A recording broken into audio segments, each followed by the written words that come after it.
Nunca pensé que salvar una vida me costaría todo lo que amaba. Nunca imaginé que un susurro en la oscuridad cambiaría mi destino para siempre. Mi nombre es Esperanza Morales y tengo 17 años. Vivo en un pequeño pueblo llamado San Miguel de las Flores, perdido entre las montañas de Oaxaca. Nuestras casas son de adobe y nuestros techos de lámina oxidada que suena como tambores cuando llueve. El pueblo huele siempre a tortillas recién hechas, a leña quemada y a tierra húmeda después de la lluvia. Mi familia siempre ha sido pobre. Mi padre Miguel trabajaba en el campo desde que salía el sol hasta que se ocultaba. Sus manos estaban llenas de callos y su espalda siempre le dolía. Mi madre Rosa lavaba ropa ajena para ganar algunos pesos extra. Mis hermanos pequeños, Juanito de 8 años y Mariana de 5, corrían descalzos por las calles de tierra mientras yo los cuidaba. Vivíamos en una casa de 2 cuartos. En uno dormíamos todos juntos en petates sobre el suelo de tierra. En el otro teníamos una mesa pequeña, algunas sillas rotas y un fogón de leña donde mi madre cocinaba frijoles y tortillas todos los días. No teníamos refrigerador ni televisión. Apenas teníamos luz eléctrica que llegaba cuando el generador del pueblo funcionaba. A pesar de la pobreza, éramos felices. Mi padre nos contaba historias por las noches. Mi madre cantaba mientras trabajaba. Juanito y Mariana reían todo el tiempo. Yo soñaba con estudiar y algún día ayudar a mi familia a salir de la pobreza. Quería ser maestra o enfermera. Quería que mis hermanos tuvieran zapatos nuevos y comieran carne más de una vez al mes. Los domingos íbamos todos a la iglesia del pueblo. Era un edificio pequeño y viejo, con paredes blancas y una cruz de madera. El padre Antonio nos conocía a todos por nombre. Después de misa, las familias se quedaban platicando en la plaza mientras los niños jugaban. Esos eran los momentos más bonitos de la semana. Mi trabajo era ayudar a mi madre con la ropa y cuidar a mis hermanos. También vendía dulces caseros en la escuela para ganar algunos pesos. Hacía cocadas, alegrías y palanquetas que mi madre me enseñó a preparar.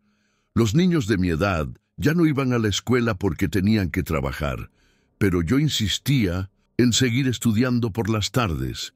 Nuestro pueblo estaba rodeado de cerros verdes y un río pequeño que bajaba de la montaña.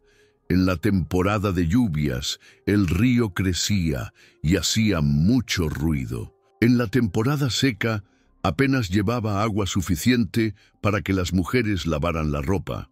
Los hombres del pueblo trabajaban en las milpas o se iban a Estados Unidos a buscar trabajo. Todo cambió un martes por la tarde cuando fui al cerro a recoger leña para el fogón. Era marzo y el clima estaba seco. Los árboles se veían tristes sin hojas y la tierra crujía bajo mis pies descalzos. Llevaba mi rebozo azul que me había dado mi abuela antes de morir y una canasta de mimbre para la leña. Subí por el sendero que conocía desde niña hasta llegar a un lugar donde había buenos pedazos de madera seca. Mientras recogía las ramas, escuché un sonido extraño. Era como si alguien estuviera golpeando desde abajo de la tierra. Me quedé muy quieta para escuchar mejor. Los golpes venían de un lugar cerca de unas rocas grandes. Me acerqué con cuidado y vi que había tierra removida, como si alguien hubiera estado cavando. Los golpes se oían más fuertes. Alguien gritaba desde abajo de la tierra, pero no podía entender las palabras. Mi corazón empezó a latir muy rápido. Pensé que tal vez era un minero que había quedado atrapado, aunque no había minas cerca de nuestro pueblo. Empecé a quitar la tierra con mis manos. Era dura y estaba llena de piedras que me lastimaban los dedos. Seguí cavando porque los gritos se oían desesperados. Después de lo que parecieron horas, mis manos tocaron algo duro. Era madera. Seguí quitando tierra hasta que vi que era la tapa de un ataúd. Los golpes venían de adentro. Alguien estaba enterrado vivo. Busqué una piedra grande y golpeé los clavos hasta que pude levantar la tapa. Adentro había un hombre mayor, como de 60 años. Estaba vestido con un traje caro pero sucio de tierra. Tenía el pelo blanco y los ojos azules como el cielo. Respiraba con dificultad y tenía sangre en la frente. Cuando me vio, me agarró de la muñeca con fuerza. Me dijo que se llamaba Eduardo Villanueva y que alguien lo había golpeado y enterrado vivo. Me suplicó que lo ayudara a salir de ahí. Yo era pequeña y él era pesado, pero logré ayudarlo a levantarse. Se apoyó en mí mientras caminábamos hacia abajo del cerro. Temblaba mucho y se veía muy asustado. Le pregunté quién le había hecho eso. Me dijo que tenía muchos enemigos porque era dueño de varias empresas. Me dijo que había venido a nuestro pueblo a hacer negocios y que alguien lo había atacado. Me pidió que no le dijera a nadie que lo había encontrado porque su vida todavía estaba en peligro. Lo llevé a mi casa y mi madre se asustó mucho al verlo. Mis padres querían llevarlo al doctor del pueblo, pero él les dijo que era mejor que nadie supiera que estaba ahí. Les prometió que les pagaría por ayudarlo. Mis padres eran buenas personas y no podían dejar que un hombre herido se fuera sin ayuda. El señor Villanueva se quedó en nuestra casa 3 días. Mi madre le curaba las heridas y le daba de comer. Él dormía en nuestro único cuarto mientras nosotros dormíamos afuera bajo las estrellas. Mis hermanos pequeños tenían curiosidad por el hombre extraño, pero yo les decía que no hicieran ruido. Durante esos días, el señor Villanueva me contó que era muy rico. Me dijo que tenía casas en la Ciudad de México, en Estados Unidos y en otros países. Me dijo que tenía empresas que construían casas, que vendían comida y que hacían muchas cosas. Me prometió que iba a ayudar a mi familia cuando se fuera. El tercer día por la noche, mientras mis padres y hermanos dormían, el señor Villanueva me pidió que me acercara. Me dijo que tenía algo muy importante que decirme. Me dijo que me lo debía contar porque yo le había salvado la vida. Me pidió que nunca le dijera a nadie lo que me iba a contar. Se acercó mucho a mi oído y susurró algo que hizo que mi mundo se viniera abajo. Me dijo que él era el dueño de la empresa que había construido la presa río arriba de nuestro pueblo. Me dijo que hacía 20 años habían desviado el río para construir esa presa. Me dijo que cuando desviaron el río, el pueblo de mi abuela había quedado inundado. Me contó que en ese pueblo vivían 300 familias. Me dijo que su empresa había prometido reubicar a todas las familias en casas nuevas. Me dijo que habían tomado el dinero del gobierno para esas casas, pero que nunca las construyeron. Me dijo que las familias se habían quedado sin casa y sin dinero. Entonces me dijo algo que me partió el corazón en pedazos. Me dijo que mi abuela, mis tíos y mis primos habían muerto en esa inundación. Me dijo que habían intentado salvar sus pocas pertenencias cuando el agua subió muy rápido. Me dijo que sus cuerpos nunca fueron encontrados, porque el agua se los había llevado muy lejos. Mi abuela había muerto cuando yo tenía 5 años. Mis padres siempre me dijeron que había sido por una enfermedad. Mi madre lloraba mucho cuando hablaba de su familia que había perdido. Mi padre decía que había sido la voluntad de Dios. Yo nunca supe la verdad hasta esa noche. El señor Villanueva me dijo que había venido a nuestro pueblo para comprar más tierras. Me dijo que quería construir otra presa más grande. Me dijo que nuestro pueblo también iba a desaparecer bajo el agua. Me dijo que ya tenía los permisos del gobierno y que la construcción iba a empezar pronto. Me dijo que había venido a inspeccionar las tierras cuando alguien lo había atacado. Me dijo que probablemente había sido alguien que sabía la verdad sobre la presa anterior. Me dijo que por eso lo habían enterrado vivo. Me dijo que era su castigo por lo que había hecho. Esa noche no pude dormir. Me quedé despierta mirando las estrellas y pensando en las palabras del señor Villanueva. Sentía como si tuviera un hueco enorme en el pecho. Sentía como si todo lo que sabía sobre mi vida fuera una mentira. Pensé en mi abuela Lucia, que me había enseñado a hacer tortillas y me había cantado canciones de cuna. Pensé en mis tíos, que me cargaban cuando era pequeña. Pensé en mis primos con los que había jugado en las pocas veces que los visité. Todos habían muerto por la codicia de este hombre. El señor Villanueva se fue al día siguiente muy temprano. Antes de irse, le dio a mi padre un sobre con dinero. Le dijo que era para agradecernos por haberlo ayudado. También me dio a mí un papel con un número de teléfono. Me dijo que si alguna vez necesitaba algo lo llamara. Después de que se fue, conté el dinero del sobre. Eran 5,000 pesos. Era más dinero del que mi familia había visto junto en toda la vida. Mi padre lloró de felicidad. Mi madre dijo que era un milagro. Mis hermanos gritaban de emoción pensando en todas las cosas que podrían comprar, pero yo no podía sentir felicidad. Cada peso de ese dinero estaba manchado con la sangre de mi familia muerta. Cada billete me recordaba que este hombre había matado a mi abuela.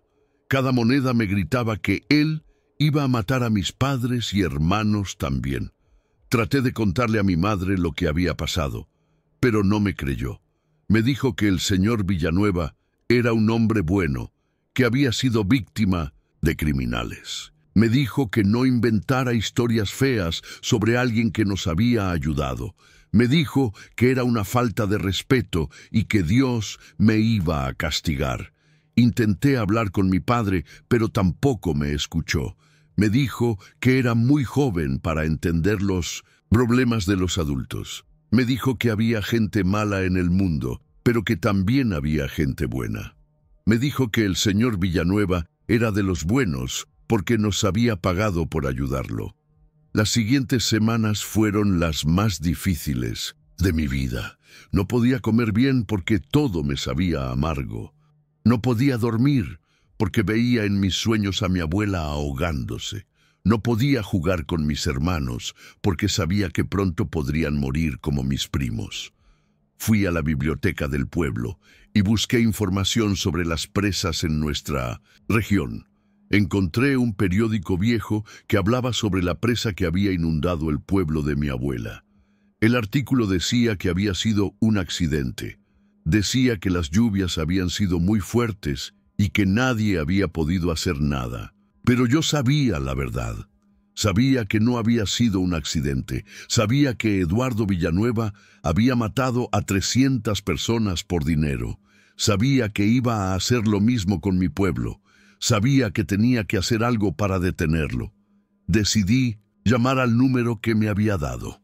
Cuando contestó, me reconoció inmediatamente. Me preguntó cómo estaba mi familia. Le dije que estábamos bien, pero que tenía algunas preguntas sobre lo que me había contado. Me dijo que era mejor que olvidara todo lo que había escuchado. Le pregunté si era verdad que iba a construir otra presa. Me dijo que sí, que era un gran proyecto que iba a traer progreso a la región. Le pregunté qué iba a pasar con mi pueblo. Me dijo que las familias iban a ser reubicadas en casas mejores. Le pregunté si era la misma promesa que les había hecho a las familias del pueblo de mi abuela. Se quedó callado por un momento. Luego me dijo que yo era muy inteligente para mi edad. Me dijo que había cosas que una niña no podía entender. Me dijo que él era un hombre de negocios y que a veces tenía que tomar decisiones difíciles. Me dijo que si yo guardaba el secreto, él podría ayudar a mi familia de maneras que no podía imaginar. Le dije que no quería su ayuda. Le dije que no quería su dinero sucio. Le dije que sabía lo que había hecho y que no iba a dejar que lo hiciera otra vez. Se rió y me dijo que era solo una niña campesina. Me dijo que nadie me iba a creer. Me dijo que él tenía poder y dinero y que yo no tenía nada. Esa conversación me cambió para siempre. Entendí que las palabras no iban a ser suficientes. Entendí que la justicia no iba a llegar sola. Entendí que si quería salvar a mi familia y vengar a mi abuela, tenía que tomar la justicia en mis propias manos. Planeación de la venganza pasé. Los siguientes meses planeando mi venganza. Sabía que tenía que ser muy cuidadosa porque Eduardo Villanueva era poderoso y yo era solo una adolescente pobre. Sabía que tenía que usar mi inteligencia porque no tenía dinero ni influencias. Primero investigué todo lo que pude sobre él y sus empresas. Fui a la biblioteca de la ciudad más cercana y usé las computadoras para buscar información en Internet. Aprendí que tenía muchas empresas con nombres complicados. Aprendí que había construido presas, carreteras y edificios en todo el país. También aprendí que había muchas denuncias en su contra. Familias de diferentes pueblos habían perdido sus tierras por sus proyectos. Comunidades enteras habían sido desplazadas sin recibir la compensación prometida. Había muchos casos en los tribunales, pero él siempre ganaba porque tenía los mejores abogados. Descubrí que tenía oficinas en la Ciudad de México, en Guadalajara y en Monterrey. Su empresa principal se llamaba Desarrollos Villanueva. Tenía una página web muy elegante donde hablaba de sus proyectos y de cómo ayudaba a las comunidades. Todo era mentira. Busqué información sobre la presa que había matado a mi familia. Encontré documentos oficiales que confirmaban lo que me había dicho. Su empresa había recibido millones de pesos del gobierno para reubicar a las familias afectadas, pero las casas prometidas nunca se construyeron. El dinero había desaparecido. También encontré información sobre el nuevo proyecto en nuestro pueblo. Los documentos decían que iba a ser una presa hidroeléctrica que iba a generar energía limpia. Decían que las familias afectadas iban a recibir casas nuevas y empleos bien pagados.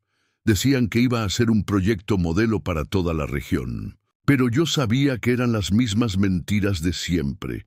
Sabía que mi pueblo iba a desaparecer bajo el agua como el pueblo de mi abuela. Sabía que las promesas eran falsas. Sabía que Eduardo Villanueva iba a quedarse con el dinero del gobierno y que las familias se iban a quedar sin nada.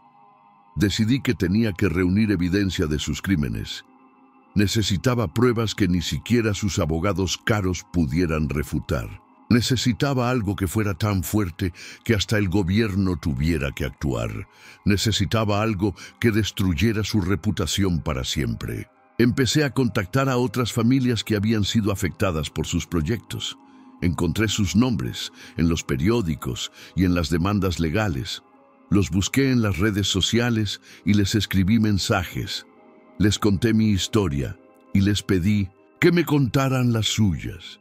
Las historias que me contaron me rompieron el corazón, pero también me dieron fuerza. Una señora de Chiapas me contó que su esposo se había suicidado después de perder sus tierras. Un hombre de Veracruz me contó que sus hijos habían muerto de hambre después de ser desplazados. Una abuela de Michoacán me contó que todavía buscaba los cuerpos de sus nietos desaparecidos. Con cada historia que escuchaba, mi determinación crecía. No era solo por mi familia, era por todas las familias que habían sufrido por la codicia de este hombre. Era por todas las comunidades que habían sido destruidas. Era por todos los niños que habían perdido su futuro. Decidí que tenía que infiltrarme en su empresa. Necesitaba acceso a documentos internos que mostraran la verdad sobre sus proyectos. Necesitaba encontrar evidencia de la corrupción y los sobornos. Necesitaba pruebas de que sabía que sus promesas eran falsas. Apliqué para un trabajo de medio tiempo en su oficina de Guadalajara. En mi solicitud mentí sobre mi edad y mi educación. Dije que tenía 18 años y que había terminado la preparatoria. Dije que necesitaba el trabajo para pagar mis estudios universitarios. Dije que admiraba mucho a la empresa y sus proyectos sociales. Para mi sorpresa, me llamaron para una entrevista. Me puse mi mejor vestido y tomé el camión a la ciudad. La oficina estaba en un edificio muy alto y moderno. Había alfombras suaves, aires acondicionados y plantas verdes por todas partes. Era un mundo completamente diferente al mío. La entrevista fue con una mujer joven que se llamaba Patricia. Me preguntó sobre mi experiencia y mis estudios. Le conté las mentiras que había preparado. Me preguntó por qué quería trabajar ahí. Le dije que quería aprender sobre desarrollo sustentable y responsabilidad social. Me preguntó si tenía familia en comunidades rurales. Le dije que sí, que por eso entendía la importancia del trabajo que hacían. Me dieron el trabajo. Mi horario era de lunes a viernes por las tardes después de mis clases inventadas. Mi trabajo era archivar documentos, hacer copias y llevar café a las reuniones. Era perfecto para lo que necesitaba. Tenía acceso a muchos documentos y nadie sospechaba de una estudiante joven y callada. Durante los primeros meses en la oficina, me dediqué a aprender cómo funcionaba la empresa. Observé quiénes eran las personas importantes, qué tipo de documentos manejaban y dónde guardaban la información más sensible. Me hice amiga de las secretarias y los empleados de menor rango, que siempre sabían los secretos mejor guardados. Poco a poco empecé a hacer copias de documentos importantes. Contratos con el gobierno, estudios de impacto ambiental, comunicaciones con funcionarios públicos y reportes financieros internos. Los guardaba en una memoria USB que llevaba escondida en mi zapato. Cada día salía de la oficina con más evidencia de los crímenes de Eduardo Villanueva. Los documentos que encontré eran peores de lo que había imaginado. Había contratos donde se comprometían a construir hospitales y escuelas que nunca fueron construidos. Había reportes que mostraban que sabían que sus presas iban a causar inundaciones, pero lo ocultaron a las autoridades. Había correos electrónicos donde se burlaban de las familias desplazadas. También encontré los planes para el proyecto en mi pueblo. Los documentos internos eran muy diferentes a los que habían presentado al gobierno. En realidad, planeaban construir una presa mucho más grande que iba a inundar no solo mi pueblo, sino 3 pueblos más. Sabían que iban a desplazar a más de 1000 familias, pero solo habían pedido dinero para reubicar a 200. Lo más terrible de todo era que encontré documentos que mostraban que habían sobornado a funcionarios del gobierno para acelerar los permisos. Había transferencias bancarias, facturas falsas y comunicaciones cifradas. Había una red de corrupción que llegaba hasta los niveles más altos del gobierno estatal. Pero necesitaba algo más. Necesitaba una confesión directa de Eduardo Villanueva que no pudiera negar. Sabía que tenía que ser muy cuidadosa, porque si me descubrían, no solo perdería el trabajo, sino que podría desaparecer como muchas otras personas que se habían opuesto a él. La oportunidad llegó cuando anunciaron que Eduardo Villanueva iba a venir a la oficina para una reunión importante sobre el proyecto de mi pueblo. Había invitado a funcionarios del gobierno, representantes de la comunidad y periodistas. Iba a hacer una presentación grande donde iba a firmar los contratos finales. Sabía que esa era mi oportunidad. Durante la reunión, él iba a estar relajado y confiado. Iba a hablar libremente porque pensaría que estaba entre amigos. Si lograba grabar sus verdaderas intenciones, tendría la evidencia que necesitaba para destruirlo. Conseguí una grabadora pequeña que pude esconder debajo de mi blusa. El día de la reunión llegué temprano para preparar todo. Coloqué micrófonos adicionales debajo de la mesa de juntas y en el podio donde iba a hablar. Me aseguré de que las grabadoras estuvieran funcionando y que las baterías estuvieran cargadas. La reunión empezó a las 10 de la mañana. Eduardo Villanueva llegó en una camioneta blindada con escoltas armados. Vestía un traje caro y tenía una sonrisa falsa que me daba náuseas. Cuando me vio sirviendo café, me guiñó el ojo como si fuéramos cómplices. No tenía idea de quién era yo realmente. Durante la presentación oficial, Eduardo Villanueva habló sobre los beneficios del proyecto. Habló sobre empleos, progreso y desarrollo sustentable. Habló sobre su compromiso con las comunidades y su responsabilidad social. Los funcionarios del gobierno aplaudían, los periodistas tomaban notas. Todo parecía perfecto para él. Pero, después de la presentación oficial, cuando pensó que ya no había periodistas ni cámaras, empezó a hablar más libremente. En una conversación privada con los funcionarios corruptos, reveló sus verdaderas intenciones. Habló sobre cómo iba a minimizar los costos de reubicación. Habló sobre cómo iba a maximizar las ganancias del proyecto. Lo más incriminatorio fue cuando uno de los funcionarios le preguntó qué iba a pasar con las familias que se negaran a irse. Eduardo Villanueva se rió y dijo que tenía métodos para convencer a la gente. Dijo que a veces tenía que usar la fuerza, pero que siempre encontraba la manera de que las cosas salieran como él quería. Entonces contó la historia de un líder comunitario que se había opuesto a uno de sus proyectos anteriores. Contó cómo había ordenado que lo secuestraran y lo enterraran vivo para asustarlo. Contó cómo el plan había funcionado porque el hombre había aceptado irse después de esa experiencia. Se rió mientras contaba cómo había estado enterrado por horas antes de ser rescatado por una niña del pueblo. En ese momento me di cuenta de que había sido una trampa desde el principio. Eduardo Villanueva nunca había estado en peligro real. Había sido un plan para asustar a los líderes de mi pueblo. Había usado mi bondad y mi inocencia para hacer que yo fuera cómplice de su intimidación. Había convertido mi acto de bondad en una herramienta de su crueldad. Pero ahora tenía todo lo que necesitaba. Tenía horas de grabaciones donde confesaba sus crímenes. Tenía documentos que probaban la corrupción. Tenía testimonios de docenas de familias afectadas. Tenía evidencia suficiente para destruir su imperio y mandarlo a la cárcel. Esa noche copié todas las grabaciones y documentos en múltiples memorias USB. Envié copias a periodistas de investigación, organizaciones de derechos humanos y fiscales anticorrupción. También subí todo a Internet para que no pudiera ser ocultado o destruido. Al día siguiente, cuando llegué a la oficina, sabía que sería mi último día. Había dejado una copia de toda la evidencia en el escritorio de Eduardo Villanueva con una nota.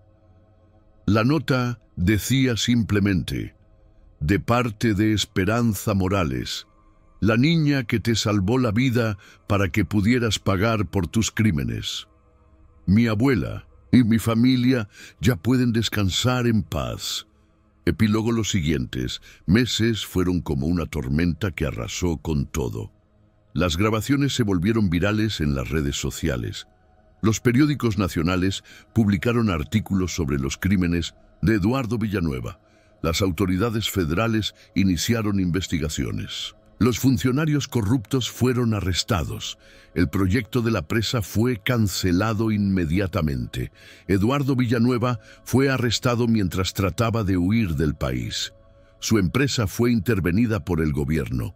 Sus cuentas bancarias fueron congeladas. Sus propiedades fueron embargadas. Sus abogados caros no pudieron salvarlo esta vez porque la evidencia era abrumadora. Las familias afectadas por sus proyectos finalmente recibieron justicia. Se creó un fondo especial para compensar a las víctimas. Se iniciaron proyectos reales de desarrollo en las comunidades afectadas. Se construyeron las casas, escuelas y hospitales que habían sido prometidos durante años. Mi pueblo se salvó de la inundación. Las familias pudieron quedarse en sus casas. Los niños siguieron jugando en las calles de tierra. Las mujeres siguieron lavando ropa en el río. La vida continuó como siempre, pero ahora teníamos esperanza de un futuro mejor. Recibí amenazas de muerte de los socios de Eduardo Villanueva, pero también recibí protección del gobierno y apoyo de organizaciones internacionales. Mi historia se convirtió en un símbolo de resistencia. Muchas otras comunidades se inspiraron para luchar contra los poderosos que abusaban de ellos.